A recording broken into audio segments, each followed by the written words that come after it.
10, 24, and 25.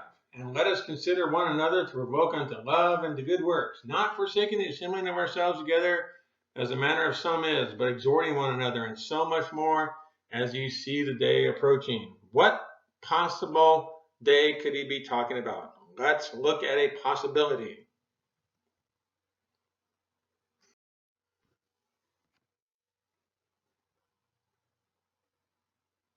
September 23rd, 2017, the Feast of Trumpets and the great sign of the travailing woman.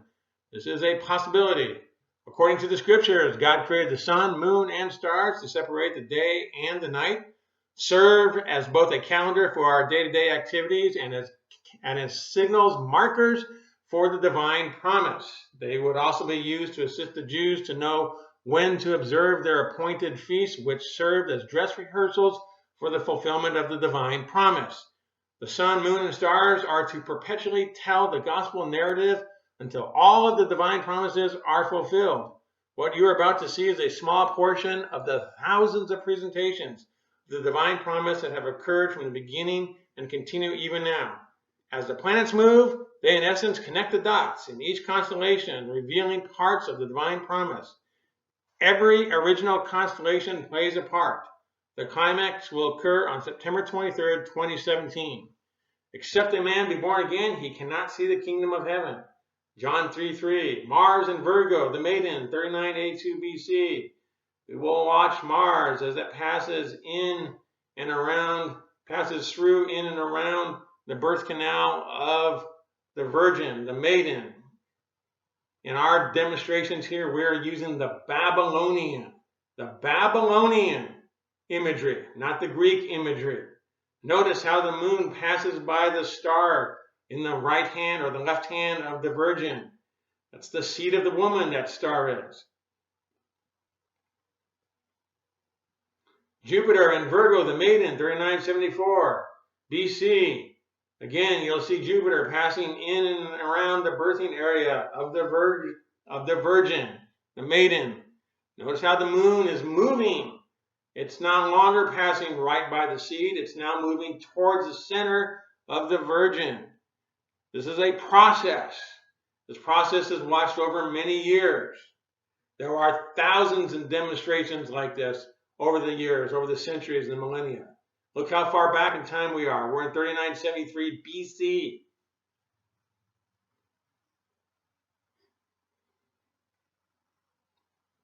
Look now, the moon is actually passing right through the birth canal area.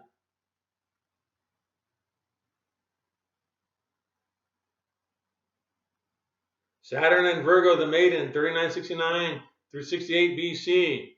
You will see Saturn passing ever so slowly, but look at the moon. The moon is passing through the birthing area. There are thousands and thousands of examples like this, some of them even more spectacular than what we're looking at now. Our purpose here is simply just to show how far back in time these presentations went. These are presentations that are depicting a foretelling or a foreshadowing of the divine promise.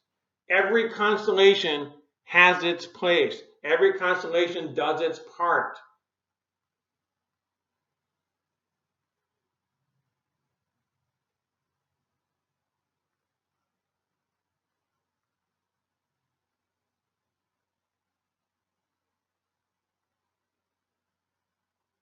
It shall bruise thy head, and thou shalt bruise his heel. Genesis 3:15.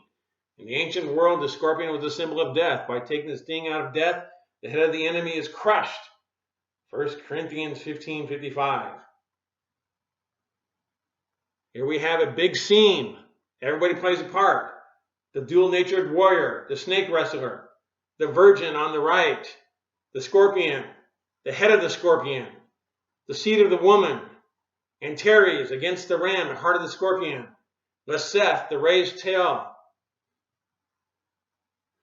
the price which covers, the price which pays in the balance, the proceeding foot of the snake wrestler, the wounded foot of the snake wrestler,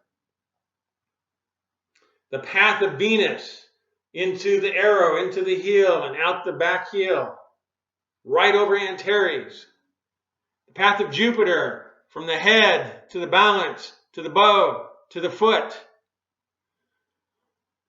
The path of Saturn from the claw to the balance, to the head, to the balance.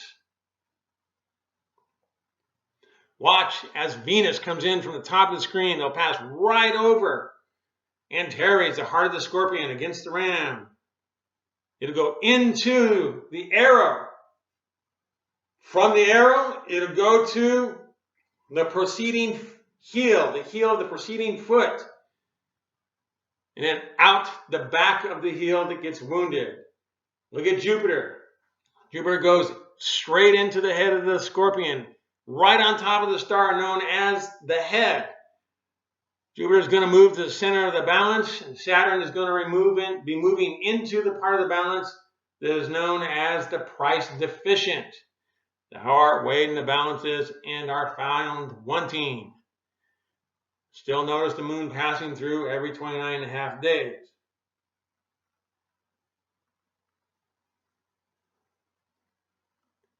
Jupiter is going to move into a different position.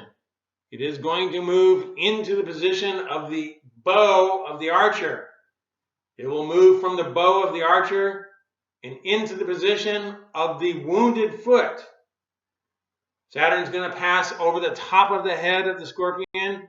It'll stop and turn around, and it'll rest exactly on the tip of the balance that is called the price paid, or the side of the price paid.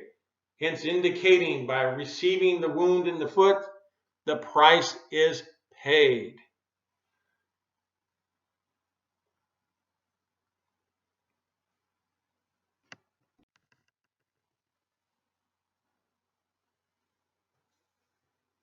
Again, this is the Babylonian imagery. We use the Babylonian imagery because that appears to be the imagery that was passed down to mankind in the post-flood world. Even the transition of the equinoxes and solstice adds to the narrative. They tell us when to expect the next stage of redemption. Each transition takes about 72 years to move 1 degree from one constellation to the next. The first vernal equinox was in 4004 BC in the horns of Taurus. It remained in Taurus for 2254 years. It was the age of long suffering. See 1 Peter 3:20. The vernal equinox began the process of leaving Taurus and entered into Aries the ram in 1750 BC, about the time Jacob's sons were born and went into Egypt. The equinox would remain in Aries until 1 BC. It was the year of the birth of John the Baptist and Jesus. Aries was the age of the law and the prophets. The vernal equinox began the process of leaving Aries in 1 BC and fully entered into Pisces in 70 through 71 AD with the destruction of the temple in the city of Jerusalem. Thus, the age of the law and the prophets had come to an end, and the age of the two people groups had begun. The early church adopted the fish for its symbol, knowing full well where they were at in the plan of redemption. In 1947, the vernal equinox started to leave Pisces. It will complete its transition around 2017. I apologize for the pause here, but there was a bit of a pause. Here we have the catacomb Domitilla. Look at Pisces. Pisces is depicted in here. On the upper right-hand side, we have a sextant. We also have a measuring device for measuring the equinoxes. Even in the early church, they fully recognized the typology and the symbolism of these constellations. Look at the first vernal equinox, 4004 BC, 1750 BC in Aries, 1 BC with the birth of Christ and John the Baptist, 2017 AD. The yellow marks mark the transition of the vernal equinox from one constellation to another. Each translation takes about 72 years. On September 23rd, 2017, one of the greatest prophetic events in the Bible will be in the sky. The process started in November 2016 and will culminate on 9/23/17, thus starting the Feast of Trumpets with the Hebrew month of Tishri. The Feast of Trumpets is the feast that serves as the dress rehearsal for the catching away of the resurrection of the just. Virgo will be clothed with the sun. She will receive a crown of 12 stars, and she will deliver the new moon, which will appear at her feet in the early eve of the beginning of the Sabbath on 9/23/17. She'll be crowned with what was known in the ancient world as the crown of Horus. The one who wore the crown was said to have the divine right of the rule and inheritance of the universe bestowed upon them by the Most High God. Here we see the imagery.